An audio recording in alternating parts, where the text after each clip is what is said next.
تھا۔ اور جب موسیٰ نے اپنے شاگرد سے کہا کہ جب تک میں دو دریاؤں کے ملنے کی جگہ نہ پہنچ جاؤں ہٹنے کا نہیں، خواہ برسوں چلتا رہوں۔ جب ان کے ملنے کے مقام پر پہنچے تو اپنی مچھلی بھول گئے، تو اس نے دریا میں سرنگ کی طرح اپنا رستہ بنا لیا۔ جب آگے چلے تو موسیٰ نے اپنے شاگرد سے کہا کہ ہمارے لیے کھانا لاؤ، اس سفر سے ہم کو بہت تکان ہو گئی ہے۔ اس نے کہا کہ بھلا آپ نے دیکھا کہ جب ہم نے پتھر کے پاس آرام کیا تھا تو میں مچھلی وہیں بھول گیا، اور مجھے آپ سے اس کا ذکر کرنا شیطان نے بھلا دیا، اور اس نے عجب طرح سے دریا میں اپنا رستہ لیا۔ موسیٰ نے کہا یہی تو وہ مقام ہے جسے ہم تلاش کرتے تھے۔ تو وہ اپنے پاؤں کے نشان دیکھتے دیکھتے لوٹ گئے۔ وہاں انہوں نے ہمارے بندوں میں سے ایک بندہ دیکھا جس کو ہم نے اپنے ہاں سے رحمت یعنی نبوت یا نعمت ولایت دی تھی اور اپنے پاس سے علم بخشا تھا۔ موسیٰ نے ان سے جن کا نام خضر تھا کہا کہ جو علم خدا کی طرف سے آپ کو سکھایا گیا ہے، اگر آپ اس میں سے مجھے کچھ بھلائی کی باتیں سکھائیں تو میں آپ کے ساتھ رہوں۔ خضر نے کہا کہ تم میرے ساتھ رہ کر صبر نہیں کر سکو گے، اور جس بات کی تمہیں خبر ہی نہیں اس پر صبر کر بھی کیوں کر سکتے ہو؟ موسیٰ نے کہا خدا نے چاہا تو آپ مجھے صابر پائیے گا اور میں آپ کے ارشاد کے خلاف نہیں کروں گا۔ خضر نے کہا اگر تم میرے ساتھ رہنا چاہو تو شرط یہ ہے مجھ سے کوئی بات نہ پوچھنا جب تک میں خود اس کا ذکر تم سے نہ کروں۔ تو دونوں چل پڑے، یہاں تک کہ جب کشتی میں سوار ہوئے تو خضر نے کشتی کو پھاڑ ڈالا۔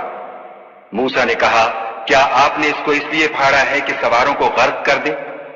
یہ تو آپ نے بڑی عجیب بات کی۔ خضر نے کہا کیا میں نے نہیں کہا تھا کہ تم میرے ساتھ صبر نہ کر سکو گے؟ موسیٰ نے کہا کہ جو بھول مجھ سے ہوئی اس پر مواخذہ نہ کیجیے اور میرے معاملے میں مجھ پر مشکل نہ ڈالیے۔ پھر دونوں چلے، یہاں تک کہ رستے میں ایک لڑکا ملا تو خضر نے اسے مار ڈالا۔ موسیٰ نے کہا کہ آپ نے ایک بے گناہ شخص کو ناحق بغیر قصاص کے مار ڈالا، یہ تو آپ نے بری بات کی۔ خضر نے کہا کیا میں نے نہیں کہا تھا کہ تم سے میرے ساتھ صبر نہیں ہو سکے گا؟ انہوں نے کہا کہ اگر میں اس کے بعد پھر کوئی بات پوچھوں یعنی اعتراض کروں تو مجھے اپنے ساتھ نہ رکھیے گا کہ آپ میری طرف سے عذر کے قبول کرنے میں غایت کو پہنچ گئے۔ پھر دونوں چلے، یہاں تک کہ ایک گاؤں والوں کے پاس پہنچے اور ان سے کھانا طلب کیا۔ انہوں نے ان کی ضیافت کرنے سے انکار کیا۔ پھر انہوں نے وہاں ایک دیوار دیکھی جو جھک کر گرا چاہتی تھی تو خضر نے اس کو سیدھا کر دیا۔ موسیٰ نے کہا کہ اگر آپ چاہتے تو ان سے اس کا معاوضہ لیتے تاکہ کھانے کا کام چلتا۔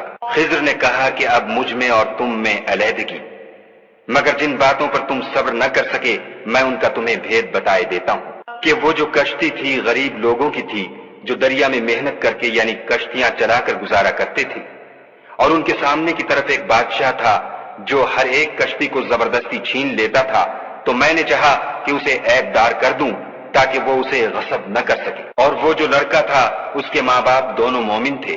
ہمیں اندیشہ ہوا کہ وہ بڑا ہو کر بد کردار ہوگا، کہیں ان کو سرکشی اور کفر میں نہ پھنسا دے، تو ہم نے چاہا کہ ان کا پروردگار اس کی جگہ ان کو اور بچہ عطا فرمائے جو پاک تینتی میں بہتر اور محبت میں زیادہ قریب ہو۔ اور وہ جو دیوار تھی سو دو یتیم لڑکوں کی تھی جو شہر میں رہتے تھے، اور اس کے نیچے ان کا خزانہ مدفون تھا، اور ان کا باپ ایک نیک آدمی تھا۔ تو تمہارے پروردگار نے چاہا کہ وہ اپنی جوانی کو پہنچ جائیں اور پھر اپنا خزانہ نکالیں۔